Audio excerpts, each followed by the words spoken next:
आज हम और एक इम्पोर्टेंट न्यूमेरिकल ले रहे हैं। क्वेश्चंस आपके बुक में भी होगा, ये 1.34 से है।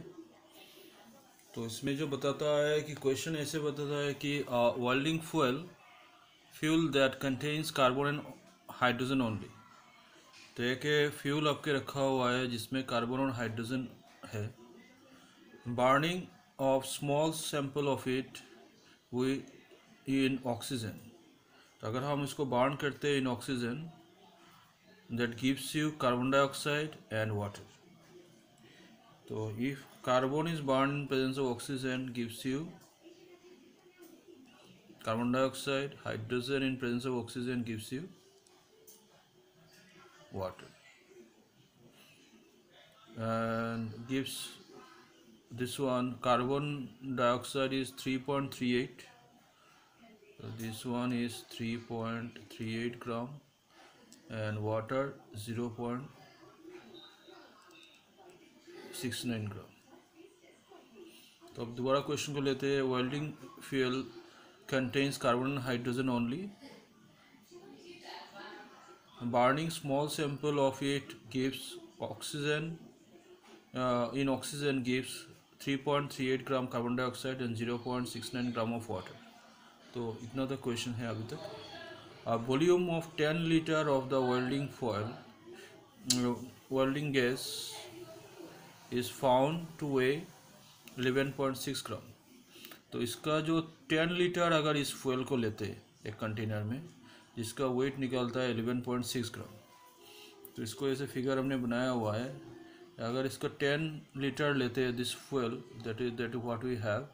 If I take 10 litre of it, then if you take the weight of that 10 litre means, इसको अगर 10 लीटर को इसमें रखते हैं, इस पेन को 10 लीटर में रखते हैं, then weight of that one turns to be your, what is the weight that you have to require to give in this one is 11.6 ग्राम। तो 10 लीटर का इसका वजन जो होता है 11.6 ग्राम होता है। तो इतना तक क्वेश्चन है आपको। तो इसमें से आपको निकालना है, पहले तो बात है तो एम्पिरिकल फार्मूला निकालना है एक, दूसरा है molar mass of the gas, और तीसरा है मोलिकुलर फार्मूला। तो ये क्वेश्चन होता है 5 मार्क्स का, हमेशा आता रहता है एग्ज़ाम में, और हमेशा 50% of student is unable to do that one. So इसको देखते हैं कैसे होता है। तो पहले फ्यूल में है कार्बन और हाइड्रोजन, जिसको बर्न करते हुए कार्बन डाइऑक्साइड वाटर बन रहा है। तो एक बात याद जान लीजिए बच्चे लोग कि अगर ये हुआ तो 3.38 ग्राम of carbon dioxide is form. ये कार्बन डाइऑक्साइड में कार्बन है और ऑक्सीजन है। तो दिस वन एक्चुअली कार्बन और ऑक्सीजन का टोटल कर देंगे तो वेट टर्न्स टू बी 44, जिसमें से कार्बन सिर्फ 12 ग्राम होता है। तो आपको ऐसा है 44 gram of carbon dioxide contains 12 gram of carbon. So 3.38 gram में कितना होता है इंटू 3.38। हाइड्रोजन में भी ऐसा रहेगा, वाटर में 2 पार्ट हाइड्रोजन होता है, हाइड्रोजन ऑक्सीजन मिला के 18 होता है। तो दैट वन 0.69। अगर हम इसको सॉल्व करते हैं, आप लोग थोड़ा सॉल्व करने का कोशिश कीजिए, इसमें कितना आ रहा है उस थोड़ा देख लीजिए। So try to do it first.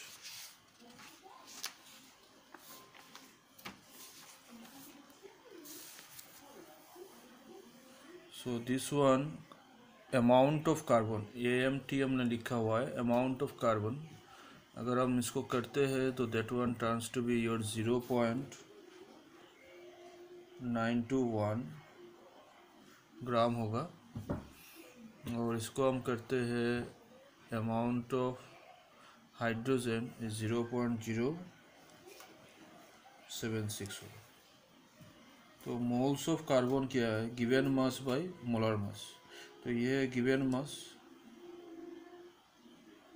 और जैसे कार्बन एटम है तो इसे एटॉमिक मास होगा 12। इसका गिवन मास ये है 0.076/1। तो ये तो आसान है, 0.076 आ रहा है। और इसको भी करेंगे तो आपका 0.076 हो। तो moles of carbon moles of hydrogen आ गया, दोनों का वैल्यू तो सेम आ रहा है। तो इसको थोड़ा, यहाँ पर तो स्पेस नहीं है, यहाँ पर कर लेते हैं, थोड़ा देख लीजिए। तो moles of carbon moles of hydrogen आ गया ना, तो मोल रेशियो मतलब आपका कार्बन इस टू हाइड्रोजन का रेशियो 0.076 इस टू 0.076, ये आ जाएगा 1:1। तो एम्पेरिकल फॉर्मूला क्या होगा, कार्बन एक निकल रहा है तो C1, हाइड्रोजन एक C1H1। इसमें से और एक काम करके रखते हैं, एम्पेरिकल फॉर्मूला मास। कार्बन का कितना है 12, हाइड्रोजन का 1, कितना हो गया 13 हो गया। तो क्वेश्चन में और एक हिस्सा देख लीजिए क्वेश्चन का। इसमें जो सेकंड केस दिया है कि 10 लीटर ऑफ इट वेइज 11.6 ग्राम, तो इसको ही लेते हैं। एक्चुअली हमको मालूम है कि 22.4 litre is equal to molar mass. 22.4 litre is equal to 1 mole equal to molar mass, ये भी याद रखिए आप लोग। So 10 litre equal to this. Now 10 liter weighs 11.6 gram. 1 liter weighs 11.6 divided by 10 gram. Therefore 22.4 liter weighs 11.6 divided by 10 into 22.4 gram। तो इसका जो wait निकल के आता है, इसका हम कैलकुलेट आउट करेंगे। तो इसका वेट आएगा आपका 26 ग्राम, ये होगा आपका अप्रॉक्स। तो क्या क्या हम निकाल दिया है 26 gram. So therefore molar mass of that fuel is equal to 26 gram. दो चीज़ हमने इसमें से बनाया हुआ है। पहला है आपका एम्पेरिकल फॉर्मूला मास कितना है 13 ग्राम, मोलर मास कितना आ गया 26 ग्राम। तो एक को दूसरे से डिवाइड करेंगे तो हमको क्या आ जाएगा, आपका n फैक्टर आ जाएगा। सो लास्ट पेज में हमको यह मिला था बच्चों लोग, n इक्वल टू क्या है आपका empirical formula mass by molar mass. Molar mass by empirical formula mass. Molar mass आपका 26 अप्रोक्स हमने निकला हुआ है बाय 13, तो दिस इज 2। तो इसमें से आपका मोलिकुलर फॉर्मूला क्या आता है n इंटू एम्पेरिकल फॉर्मूला। तो n का वैल्यू 2 है, एम्पेरिकल फॉर्मूला हमारा C1H1, तो इसमें मोलिकुलर फॉर्मूला क्या आएगा C2H2। तो इस प्रॉब्लम को इतना तक बनाना है आपको 5 मार्क्स के लिए। इसके बाद और एक न्यूमेरिकल लेंगे।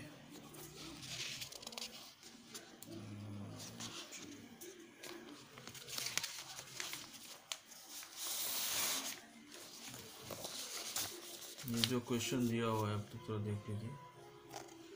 Calculate the number of atoms in each of the following cases.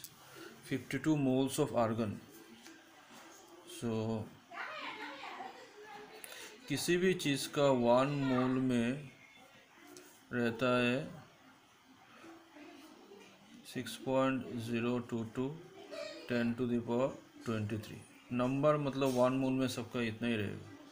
So therefore कितना है 52 mole of argon is equal to 6.022 10⁻23 into 52। तो आपको जितना आ जाएगा आप तो कैलकुलेट कर सकता है, जितना आएगा उतना आंसर है। तो 52 मोल्स, 1 मोल्स में इतना है, 52 मोल्स में कितना है, तो मोल्स में देने से कोई प्रॉब्लम नहीं है। नेक्स्ट क्वेश्चन आपको दिया है कि 52 यूनिट ऑफ हीलियम। ये थोड़ा गड़बड़ है